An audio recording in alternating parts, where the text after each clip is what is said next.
Halo,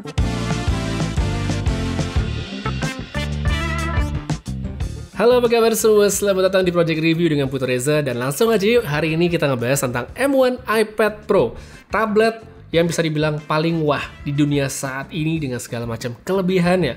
Tapi tablet secanggih ini bisa buat apa aja dan cocoknya dipakai buat siapa? Tapi sebelum kita lanjut, pertama-tama sedikit mungkin menjelaskan kenapa saya anggap ini adalah tablet yang paling wah di dunia saat ini. Karena dia hadir dengan banyak sekali kelebihan yang mungkin tidak dimiliki oleh kompetitornya. Pertama, dia punya spesifikasi yang begitu menjanjikan. Kedua, punya dukungan ekosistem yang sangat kuat.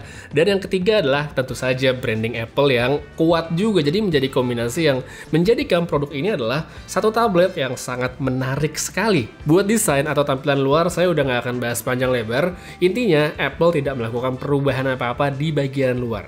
Dibandingkan sama iPad Pro tahun lalu, yang ini tuh sama persis. Tapi meski begitu, bukan berarti ini jelek secara sepenuhnya, karena ada poin positif juga, yaitu kita bisa pakai Magic Keyboard yang sama seperti tahun lalu. Apple pun ngerilis yang baru warna putih bagi yang suka, tapi kalau saya sih jelas nggak ya, pasti kotor banget. Terus untuk tombol serta port juga nggak berubah dari segi bentuk, tapi yang baru sekarang sudah mendukung Thunderbolt untuk USB-C. Lebih cepat dan cocok bagi mereka yang ingin menjadikan iPad sebagai workstation yang dipasangkan ke layar lebih gede kayak monitor. Cuma sayangnya karena di sini saya monitornya nggak ada port Thunderbolt, jadi saya nggak bisa nyobain. Selain soal posisi tombol dan juga port, layar yang dibawa oleh M1 iPad Pro 2001 versi 11 inci juga nggak berubah. Buat yang mungkin nggak nonton pas saya unboxing, saya infoin lagi nih, kalau mini LED yang bagi sebagian orang mungkin akan problematik karena dia ada efek blooming yang ya katanya sih cukup mengganggu, itu cuma ada di varian 12,9 inci aja. Bisa tonton di channel teman saya Bro Komar karena dia nyobain yang itu, jadi ya silahkan dipertimbangkan kayak gitu ganggu atau enggak. Tapi kalau belinya yang varian 11 inci, maka kamu nggak perlu khawatir karena so far so good, dipakai apa aja nggak masalah. Saya sih makanya tetap cuman buat ngetik, browsing, nonton sama main game doang. Tapi kayaknya sebagian orang yang beli iPad juga palingan nggak beda jauh. Ya udahlah, pokoknya enak dipakainya. Kemudian kita lanjut nih ke performa, karena kehadiran chip baru yaitu M1 adalah nilai jual yang coba diangkat Apple lewat tablet barunya. Sama kayak di video sebelumnya, jika dipakai untuk kebutuhan multimedia, tablet ini emang juara banget. Mau main game rata kanan itu mantep dan halus banget, bahkan kayak Genshin Impact aja saya coba setting highest itu nggak ada masalah di sini. Terus saya coba lagi untuk editing video masih dengan LumaFusion. Tapi kalau di video sebelumnya durasinya lebih pendek, sekarang lebih panjang, masih dengan format yang sama, ada color grading dan segala macem. Dan ternyata hasilnya ya berbeda sih, memang kecepatannya dari M1 dan A12Z, tapi nggak yang mind blowing jauh banget gitu perbedaan-bedanya. Ya antara nggak nyampe 1 menit lah untuk ngerender. Di sini saya coba filenya itu sekitar 8 menit videonya. Begitu videonya saya panjangin sedikit ya ada perbedaan. Mungkin ini kalau kita pakai untuk ngerender video yang panjang banget dan berat banget, baru bakal kerasa bedanya ya, selisih waktunya. Tapi kalau buat kebanyakan orang yang mungkin ya kayak saya gitu, cuma nge-review mungkin nge-review handphone atau mainan segala macem, mungkin bikin vlog yang nggak terlalu berat banget, perbedaannya mungkin tidak akan terasa yang begitu signifikan antara iPad yang baru dengan iPad yang lama. Itu sih kalau dari case pemakaian saya. Hal ini sebenarnya tuh cukup bisa dibilang agak mengecewakan sih sesungguhnya, karena kehadiran M1 ini kan awalnya bikin hype banget. Karena ya MacBook M1 itu kan keren-keren banget ya, bisa memberikan experience komputasi yang berbeda.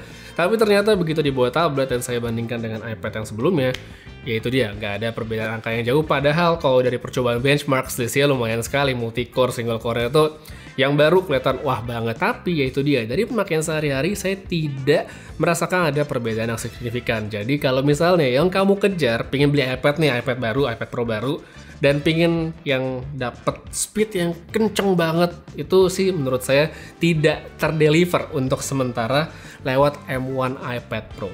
Mungkin kalau nanti iPad OS 15 udah rilis, dan walaupun kalau kita lihat di presentasi Apple kemarin nggak ada omong-omong soal performa ya, peningkatan performa, Tapi mungkin aja nanti ada optimasi yang berbeda di chip M1 dibandingkan A12Z. Ya mungkin aja.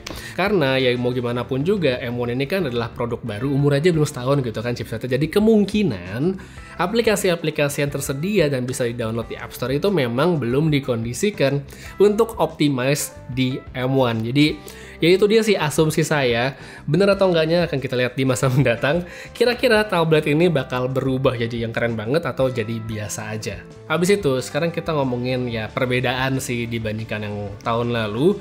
Kalau ada peningkatan yang saya rasakan sebenarnya itu ada di dua aspek, yaitu baterai sama kameranya.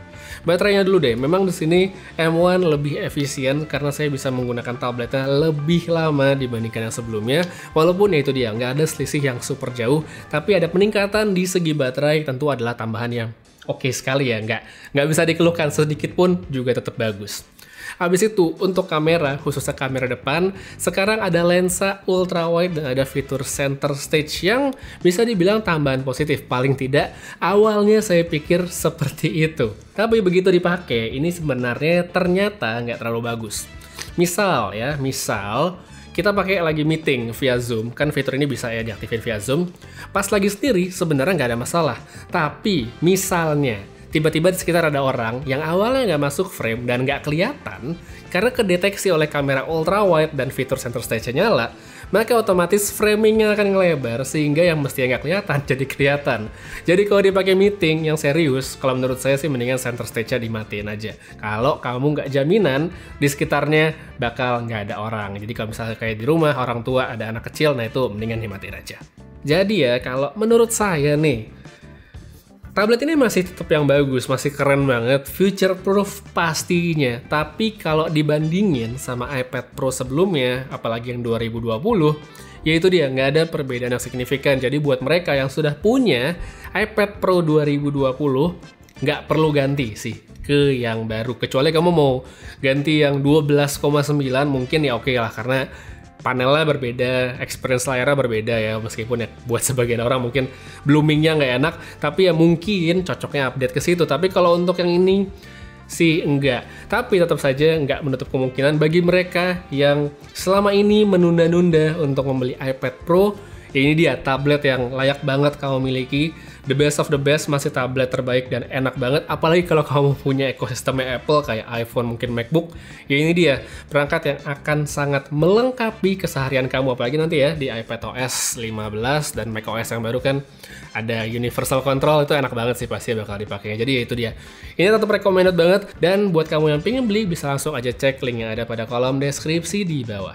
Untuk sekarang kayak segitu aja dulu buat omong-omong singkat saya tentang M1 iPad Pro. Terima kasih banyak udah nonton sampai habis. Reza pamit, sampai ketemu lagi di video berikutnya. Jaga kesehatan selalu dan seperti biasa, have a nice day.